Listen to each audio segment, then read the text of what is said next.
नमस्कार मित्रांनो, स्वागत आहे पुन्हा एकदा आपल्या आजच्या नवीन व्हिडिओमध्ये. आज आपण निघालेलो आहे पुण्याला.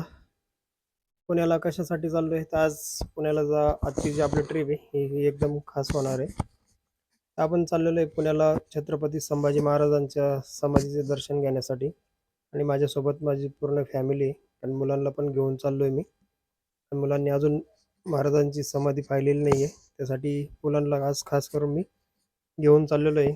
तर ही आपली संभाजी महाराजांची जी समाधी आहे ही पुण्यामध्ये तुळापूर या गावी आहे. तुम्ही मॅपवर जरी सर्च केलं ना मित्रांनो तरी तुम्हाला तुळापूर हे गाव मॅपमध्ये दाखवेल. अत्यंत सुंदर असा परिसर आहे. त्या ठिकाणी महाराजांची समाधी आहे. त्रिवेणी संगम आहे. त्रिवेणी संगमावरती ही समाधी आहे आपल्या संभाजी महाराजांची. तर मग चला जाऊया पटापट. आणि जर तुम्हाला माहिती नसेल, समजा महाराष्ट्रातून पाहताय तर सगळ्यांना माहिती आहे. तर महाराष्ट्राच्या बाहेरून जर तुम्ही पाहत असाल तर छावा मूव्ही बघा. त्या छावा मूव्हीमध्ये महाराजांच्या इतिहासाबद्दल भरपूर काही दाखवलेलं आहे. मग तुमच्या लक्षात येईल की संभाजी महाराज कोण आहेत, काय आहेत? आणि नुसतं नाव जरी घेतोय ना, आता मी बोलतोय ना, तरी माझ्या अंगावर काटा उभा राहिला. त्या नावातच खूप काही आहे. तुम्ही स्वतः इथं या समाधीचं दर्शन घ्या. इथं आल्यानंतर तुम्हाला भरपूर काही गोष्टी इतिहासातल्या पाहायला भेटतील आणि वाचायलाही भेटतील. त्रिवेणी संगमाच्या तीरावरती समाधी आहे महाराजांची आणि त्यांच्यासोबत कवी कलश जे होते त्यांचीही समाधी इथं आपल्याला पाहायला भेटते. तर चला मग आता घेऊया महाराजांच्या समाधीचे दर्शन आणि पाहूया त्रिवेणी संगम वगैरे आणि तिथं महादेवाचं पण मंदिर आहे, ते पण पाहूया. चला माझ्यासोबत, तुम्हाला पण मी ते दाखवतो. आता गाडी इथं पार्किंगमध्ये लावून देतो आणि मग जाऊया आपण आतमध्ये समाधी मंदिराकडे. आता बरंचसं असं काम चालू आहे इथं. पूर्वी जास्त काही असं डेव्हलप झालेलं नव्हतं एरिया, पण आता चांगल्या प्रकारे काम चालू आहे. हे बघा, ही कमान आहे. आता इथून आपण आतमध्ये जाणार आहे. आतमध्ये गेल्यानंतर पहिल्यांदाच ही शंभूराजेंचे जे सहाय्यक होते कवी कलश यांची ही समाधी आहे. आता इथं आपण दर्शन करून निघणार आहे पुढं.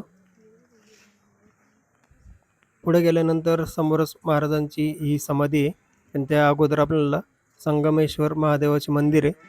इथं आपण दर्शन घेणार आहे. त्यानंतर महाराजांच्या समाधीकडे जाणार आहे. बरेच लांबून लांबून टुरिस्ट हे या ठिकाणी महाराजांच्या समाधी दर्शनासाठी येत असतात. बरेचसे रायडर इथे येत असतात. संभाजी महाराजांविषयी जाणून घेण्यात प्रत्येकालाच आवडतं. आपण जर इतिहासात आपणही शिकलेलो आहे शाळेमध्ये भरपूर, आणि मला तर पहिल्यापासून खूप आवड होती महाराजांविषयी जाणून घ्यायची. छत्रपती शिवाजी महाराजांविषयी पण भरपूर आपण शिकलेलो आहे आणि संभाजी महाराजांविषयी सुद्धा भरपूर अशी माहिती आपल्याला भेटलेली आहे किंवा आपण वाचतो ती, आणि मला फारच आवडतं पहिल्यापासून. आणि तुळापूरला मी ज्यावेळेस पुण्यात राहत होतो ना, त्यावेळेस नेहमी मी इथं येऊन बराच वेळ इथं घालवायचो आणि तिथं आल्यानंतर खूप भारी वाटायचं. आजही तोच अनुभव आहे इतक्या वर्षानंतर पण. तर चला इथं महादेवांचं दर्शन घेऊ. हे संगमेश्वर महादेवांचं मंदिर आहे. गाभाऱ्यात आलेलं आहे. खूप असं थंड वातावरण आहे गाभाऱ्यात. इथं गणरायाचं मंदिर आहे. आता इथूनच थोड्याशा अंतरावरती लगेच आपलं बजरंगबलींचं इथे एक छोटंसं मंदिर आहे. आता दर्शन करून आता आम्ही समाधीकडे चाललेलो आहे. आता महाराजांच्या समाधी पुढं नतमस्तक व्हायचं आहे महाराजांच्या पुढं, आणि खूप चांगला अनुभव आहे हा. आणि खूप असं म्हणजे भारी वाटतंय. हे बघा, ते महाराजांची खूप सुंदर अशी मूर्ती आहे. मस्त असं फुलांनी रांगोळी घातलेली आहे आणि इथं आतमध्ये मंदिरात आल्यावर खूप भारी वाटतंय. मन असं एकदम प्रसन्न होतं. आणि हा अनुभव घ्यायचा असेल तर तुम्हाला इथं नक्की यावं लागणार आहे. आणि स्वतः आल्याशिवाय हा अनुभव कळत नाही. व्हिडिओमधला अनुभव आणि स्वतः यांना हा बराच फरक आहे. हा बघा, ही त्रिवेणी संगम या 3 नद्यांचा, आणि सुंदर असं पाणी पूर्ण झाडीमधून या नद्या वाहतात, तर पाणीसुद्धा एकदम नितळगार पाणी, सुंदर असं पाणी. 3 नद्यांचा संगम आहे हा. आणि तुम्ही नक्की इथं भेट द्या. तर चला आता आम्ही निघालो आहे. आता पुढच्या प्रवासाला आता आम्ही घरी जाणार आहे. आमच्या पुण्यातल्या घरी निघालो आहे आम्ही आता. आणि त्यानंतर आज आपल्याला लगेच रिटर्न जायचं आहे. आता सकाळचे ना 9:30 वाजलेले आहे. तर पटापट आता थोडंसं फ्रेश झालो आम्ही, कारण सकाळी लवकर निघलो होतो. आता थोडी गाडी साईडला लावली आणि मस्त असं फ्रेश झालो. त्यानंतर आता निघायचं आहे घरी जायला, म्हणजे पुण्यातल्या घरी जायला. शंभू हे कंटाळलेला आहे. चला आता आम्ही आता थिऊरमध्ये आलेलो आहे. थिऊरपासून जवळच आमचं घर आहे.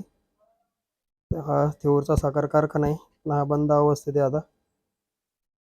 आणि ही मुळा मुठा नदी आहे, जी तुम्हाला मी दाखवली. ही मुळा मुठा नदी पुण्यातून वाहत असते.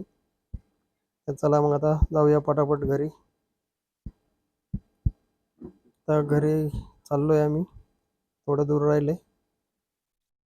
आता घरी आल्यानंतर मग काय, आज उपवास होते घरी, काही मेंबर आमचे होते त्यांना. तर मग आता आम्ही सगळ्या हॉटेलला जेवायला चाललेलो आहे. हे लोणी काळभोरचं सगळ्यात मोठं हॉटेल आहे. इथं आम्ही आता आलेलो आहे सर्व फॅमिलीसह जेवायला. आता जेवण वगैरे करून घेतलंय. आणि शंभूला या स्कूटरवर फोटो काढायचा होता, तर शंभू स्कूटरवर बसलाय. मी व्हिडिओ घेतला आणि फोटो पण घेतलाय. जुने दिवस आठवते स्कूटर पाहिल्यावर. चला आता आम्ही निघालोय घरी जायला. आता घरी म्हणजे आता आम्ही शिर्डीला निघलोय. आता पुण्यातल्या घरी सगळ्यांना भेटलो आणि शिर्डीला निघालोय आम्ही आता रिटर्न. संध्याकाळची वाजलेली 4. वातावरण एकदम मस्त आहे. असं एकदम आम्ही निवांत ठिकाणी थांबलोय. हे बघा, मस्त वातावरण आहे, आभाळ आलेलं आहे, ऊन नाही काय नाही, फ्रेश वातावरण एकदम मस्त. ट्रिप झाली आमची. शंभूला पाणी प्यायचं होतं म्हणून थांबलाय, पाणी पिऊन घेतोय. त्याला मध्ये मध्ये तहान लागते, मग सारखं थांबवतोय. आजूबाजूचा परिसर एवढा सुंदर आहे ना मित्रांनो, खरंच मन प्रसन्न झालं. आजची ट्रिप खूप सुंदर झाली. मस्त वातावरण आहे. पाऊस पडून गेल्यामुळे काय सर्व ठिकाणी हिरवळ आहे. सर्व शेतांमध्ये पिकं उभी आहेत आणि झाडं झुडपं साईडला जे गवत आहे रोडच्या कडेला पूर्ण हिरवेगार आहेत. तर छान ट्रिप झाली आमची. व्हिडिओ जर तुम्हाला आवडला तर लाईक शेअर सबस्क्राईब करा, कारण बरेच दिवस झाले मी व्हिडिओ नव्हता टाकला आणि आज हा व्हिडिओ टाकतोय. तर घरी आलोय दुसरा दिवस हा. गाडी भरली होती बऱ्याच ठिकाणी पाऊस असल्यामुळं. शंभू सकाळ सकाळी आता गाडी धुतोय. गाडी धुवून झाली मग दुसऱ्या ट्रिपची तयारी करतो तो. घरी आल्यावर त्याला पहिली गाडी धुवावं लागते, कारण घाण बिलकुल आवडत नाही त्याला गाडी. तर चला मग भेटूया पुढच्या व्हिडिओमध्ये. व्हिडिओ इथपर्यंत पाहिल्याबद्दल खूप खूप धन्यवाद.